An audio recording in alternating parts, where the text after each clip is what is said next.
खबरों में आगे बढ़ेंगे। कांकेर से अगली बड़ी खबर है, जहां सुरक्षा बलों के एक्शन से नक्सलियों में खौफ देखने को मिल रहा है। 23 लाख के 4 इनामी नक्सलियों ने सरेंडर किया है। बड़ी खबर है, एसपी इंदिरा कल्याण एलिसेला और बीएसएफ के सामने सरेंडर किया गया। तो आत्मसमर्पण करने वालों में 2 महिला नक्सली भी शामिल हैं।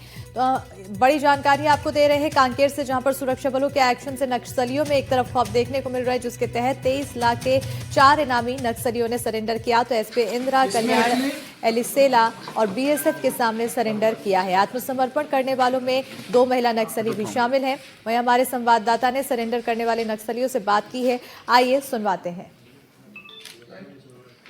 आपका शुभ नाम क्या है और आप पार्टी से कब से जुड़े हुए थे? मेरे नाम घर के लक्ष्मी है जी।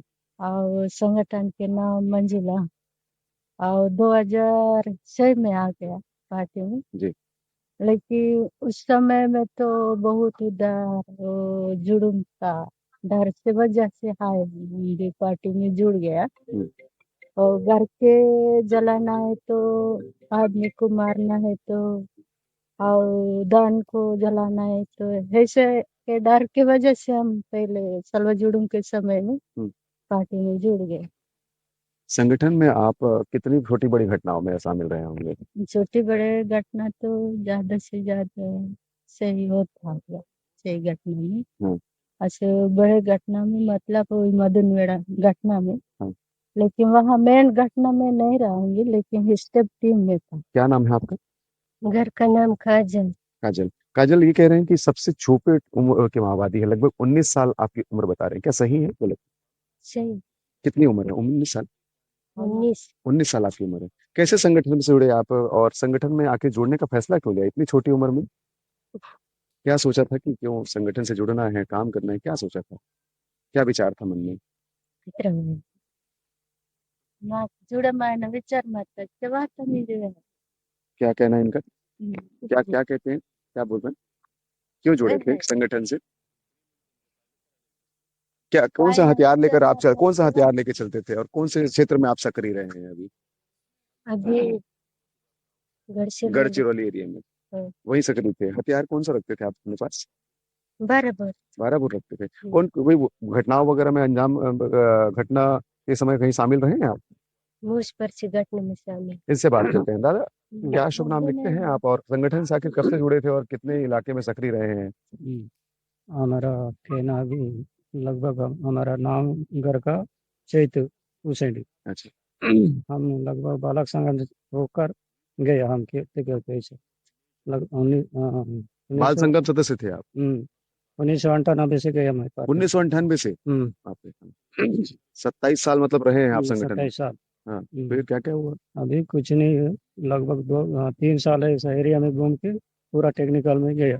पूरा टेक्निकल बोले तो डंडा कारण में घूमते घूमते रिपेयरिंग करना है, बस इतना है हमारा। मतलब आप जो है टेक्निकल टीम के सदस्य रहे पूरे दंड कारण से, मतलब पूरे बस्तर इलाके में घूमते थे आप। और घूम के काम क्या था? वही टेक्निकल बोले तो राइफल एसएलआर कोई भी बना था, रिपेयरिंग करना। रिपेयरिंग करते थे। रिपेयरिंग करता था उतना। कब से पार्टी में रहेंगे? 2006 लास्ट। 2006 लास्ट में थे। कब से जुड़े थे आप? संग्राम में। अच्छा, 2006 से जुड़े थे आप? जी। अच्छा, क्या आपको कौन कौन सी छोटी बड़ी घटनाओं में शामिल रहे? घटना में तो शामिल है कामखेड़ा। कामखेड़ा में। कौन से इलाके में सक्रिय रहे?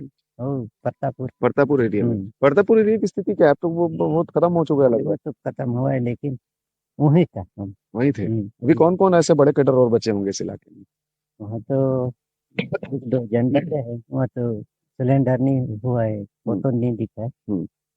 वहाँ से तो पूरा खत्म हो गया। खत्म हो गया। आपने क्यों सरेंडर की सोची, क्या मन विचार आया? नहीं, अभी पूरा फोर्स जारी जंगल में थे, इसलिए जान बचाने के लिए हम सिलेंडर हुआ। माओवादी संगठन से जुड़े रहे, कई छोटी बड़ी वारदातों में शामिल रहे। अब चूंकि सरकार की नीति चल रही है और सरकार की डेडलाइन भी तय है कि मार्च 2026 तक की नक्सलवाद की समाप्ति, और नक्सलवाद की समाप्ति की यही जो तारीख है, कहीं ना कहीं माओवादियों को अब सरकार की ओर खींच रही है और माओवादी जो है मुख्यधारा से जुड़ रहे हैं और सरकार की नीतियों का फायदा उठाने के लिए पहुंचने लगे हैं। नीरज तिवारी, एनडीटीवी, कानपुर। और अब अगली बड़ी खबर भोपाल से, जहां 2 बांग्लादेशी नागरिक फरार हुए हैं। फर्जी दस्तावेज से पासपोर्ट बनवाकर फरार हुए। जांच के बाद कोलार पुलिस ने दर्ज की एफआईआर। दोनों बांग्लादेशियों ने फर्जी आधार बनवाया। कोलार इलाके में किराए पर रह रहे थे दोनों, तो पुलिस पूरे मामले की जांच में जुटी हुई है। बड़ी जानकारी आपको भोपाल से दे रहे हैं, जहां 2 बांग्लादेशी नागरिक फरार हुए हैं, तो वहीं फर्जी दस्तावेज से पासपोर्ट बनवाकर फरार हुए हैं। जांच के बाद कोलार पुलिस ने एफआईआर दर्ज की है, तो दोनों बांग्लादेशियों ने फर्जी आधार बनवाया है। कोलार इलाके में किराए पर रह रहे थे दोनों। फर्जी दस्तावेजों से पासपोर्ट बनवा दिया। एक जांच में ऐसी तथ्य सामने आए हैं, इसमें कोलार थाना क्षेत्र में, उसको जांच के उसमें आदेश दिए गए हैं और उस पर कार्रवाई की जाएगी। और कवर्धा से अगली बड़ी खबर है, जहां जमीन को लेकर 2 पक्षों में बवाल हुआ, तो कबीर कुटी के लेकर 2 पक्ष आमने सामने आए। एक पक्ष कर रहा कबीर कुटी का निर्माण, तो दूसरा पक्ष कबीर कुटी बनाने का विरोध कर रहा है। दूसरे पक्ष ने विरोध में सड़क को जाम किया। कवर्धा नवागांव के पास सड़क जाम कर प्रदर्शन किया गया है। जाम से वाहनों की लंबी लंबी कतारें लगी हैं। तो बड़ी जानकारी आपको दे रहे हैं, दोनों पक्ष के लोग अपनी अपनी मांगों को लेकर अड़े हुए हैं और भारी संख्या में पुलिस बल की तैनाती भी की गई है। तस्वीरें भी दिखा रहे हैं आपको, जहां पर नाराजगी और प्रदर्शन की तस्वीरें देखने को मिल रही है। हमारे गांव को लड़वाने वाले मोहन झारिया को यहाँ से बाहर कर। क्यों बैठे हैं यहाँ चक्का जाम करके, क्या मामला हो गया है? एक विशेष वर्ग जो झारिया समाज के हैं, उनके द्वारा ग्राम नवा गांव के जो मेन हाईवे रोड के पास खसरा नंबर 235 में जो लगभग 11 एकड़ के आसपास जमीन है, जो ऑन रिकॉर्ड 3 एकड़ स्कूल के लिए संरक्षित भूमि है, और कुछ जमीन में अमृत सरोवर तालाब बनाया गया है और कुछ खेल मैदान के लिए है। हम लोग ये चाह रहे हैं कि ये जो अतिक्रमण किए हैं उसको अतिक्रमण मुक्त किया जाए।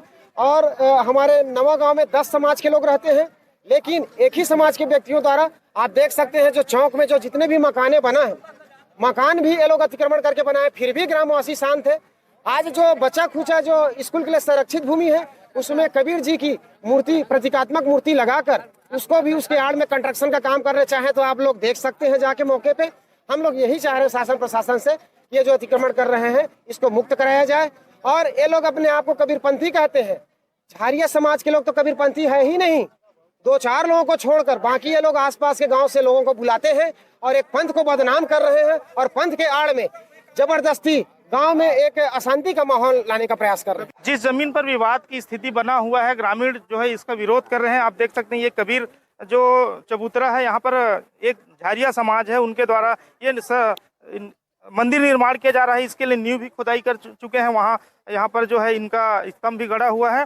देख सकते हैं ये पोस्टर भी लेकर महिलाएं यहाँ खड़ी हुई हैं। और ये हम ये दूसरा पक्ष है, इनसे भी जानना चाहेंगे ये विवाद की स्थिति क्यों हुआ है, और ये ग्रामीण के साथ आज बड़ा विवाद हो गया है सामाजिक और ग्रामीणों के बीच में। क्या वजह है इस निर्माण को लेकर?